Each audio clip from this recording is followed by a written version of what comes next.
विजयनगर साम्राज्य के पास ही एक राज्य था जिसमें कल्लू नाम का पहलवान रहता था।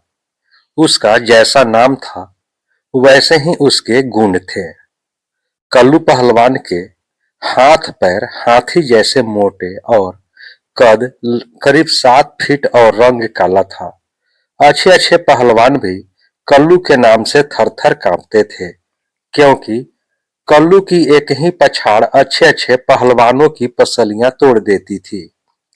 जिस राज्य में कल्लू रहता था उसमें कोई भी ऐसा पहलवान नहीं था जो कल्लू से मल्ल युद्ध कर सके। धीरे धीरे कल्लू को अपनी शक्ति का अत्यधिक अभिमान हो गया था। कल्लू ने विजयनगर साम्राज्य के बारे में सुन रखा था। वह चाहता था कि विजयनगर जाकर वह अपनी ताकत का लोहा मनवाए। कल्लू दम भरता हुआ विजयनगर में आया और वहां लोगों को मल्ल युद्ध की चुनौती देने लगा। लेकिन किसी भी नागरिक में इतना साहस नहीं हुआ कि वह कल्लू से मल्ल युद्ध करे। कल्लू का साहस इतना बढ़ गया कि वह विजयनगर शहर के किले के मुख्य गेट पर जाकर खड़ा हो गया और लोगों को चुनौती देने लगा। धीरे धीरे यह बात विजयनगर साम्राज्य के राजा कृष्णदेव राय तक पहुंची।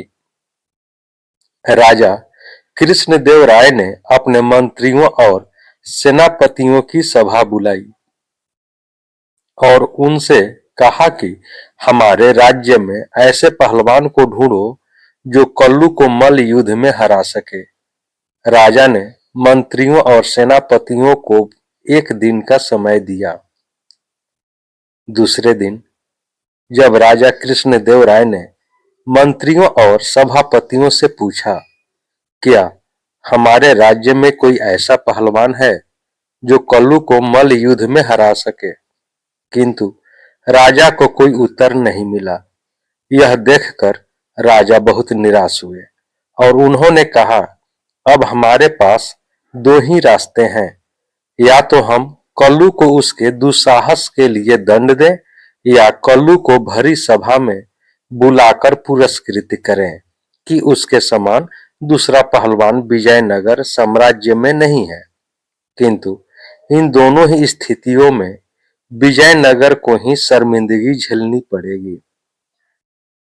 तभी तेनालीराम भरी सभा में उठकर बोले, महाराज, मैं कल्लू से मल्ल युद्ध करूंगा। यह सुनकर सभा में बैठे सभी मंत्रियों और राजा कृष्णदेव राय को भी हंसी आ गई। राजा कृष्णदेव राय ने तेनालीराम से पूछा, तेनालीराम, क्या तुमने कल्लू पहलवान को देखा है और क्या तुम उससे मल्ल युद्ध कर सकोगे? तभी तेनालीराम बोले, महाराज, विजयनगर साम्राज्य की शान रखने के लिए मैं कल्लू पहलवान से मल्ल युद्ध करूंगा, चाहे उसमें मेरी जान क्यों न चली जाए। तेनालीराम की बात सुनकर राजा कृष्णदेव राय बहुत प्रसन्न हुए और उन्होंने तेनालीराम को इसकी अनुमति दे दी। दूसरे ही दिन शहर में ढिंढोरा पिटवा दिया गया कि कल्लू पहलवान से तेनालीराम मल्ल युद्ध करेंगे। अगले ही दिन से तेनालीराम शहर के बाहर स्थित भैरव के मंदिर में जाकर तंत्र साधना करने लगे। यह बात कल्लू पहलवान तक पहुंच गई। कल्लू पहलवान ने सोचा कि मैं भी चलकर देखता हूं कि तेनालीराम भैरव मंदिर में किस तरह तंत्र साधना कर रहा है। कल्लू जैसे ही भैरव मंदिर में जाता है तो देखता है कि तेनालीराम भैरवनाथ की प्रतिमा के सामने बैठकर तंत्र साधना कर रहा है और भैरवनाथ से प्रार्थना कर रहा होता है कि किसी भी परिस्थितियों में जीत मेरी ही होनी चाहिए। तभी भैरव की प्रतिमा से आवाज आती है, तेनालीराम, तुम परेशान नहीं होना। मेरी कृपा से तुम इतने शक्तिशाली बन चुके हो कि तुम जिस किसी से भी लड़ाई करोगे, तुम्हारी एक ही पटकनी में उसके प्राण निकल जाएंगे। यह देखकर और सुनकर कल्लू पहलवान बहुत ज्यादा डर गया और मल्ल युद्ध के एक दिन पहले ही विजयनगर शहर छोड़कर भाग गया। दूसरे दिन जिस स्थान पर मल्लयुद्ध होना था उस स्थान पर तेनालीराम पहुंच गए, किंतु कल्लू पहलवान नहीं आया। बहुत देर इंतजार करने के बाद भी कल्लू पहलवान के न आने पर तेनालीराम को विजेता घोषित कर दिया गया। यह देखकर राजा कृष्णदेव राय अत्यधिक प्रसन्न हुए।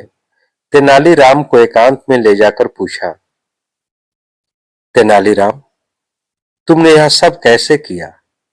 तेनालीराम मंद मंद मुस्कुराए और बोले, महाराज, मैंने तंत्र साधना की झूठी खबर कल्लू पहलवान तक पहुंचा दी थी और जिस दिन वह मंदिर में आया उस दिन भैरवनाथ की मूर्ति के पीछे मैंने अपने एक आदमी को बैठा दिया और मैं उसी से वार्तालाप कर रहा था, जिसे सुनकर कल्लू पहलवान को लगा कि मैं सचमुच भैरवनाथ से बात कर रहा हूं और उनकी कृपा से मुझ में असीम ताकत आ गई है और इसी बात से वह डर गया और शहर छोड़कर भाग गया।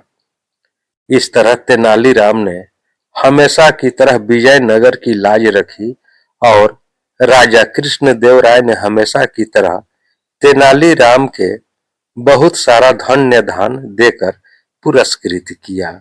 दोस्तों, यह कहानी आपको कैसी लगी? कहानी को लाइक करें, शेयर करें। चैनल पर नए हैं तो चैनल को सब्सक्राइब कर लें।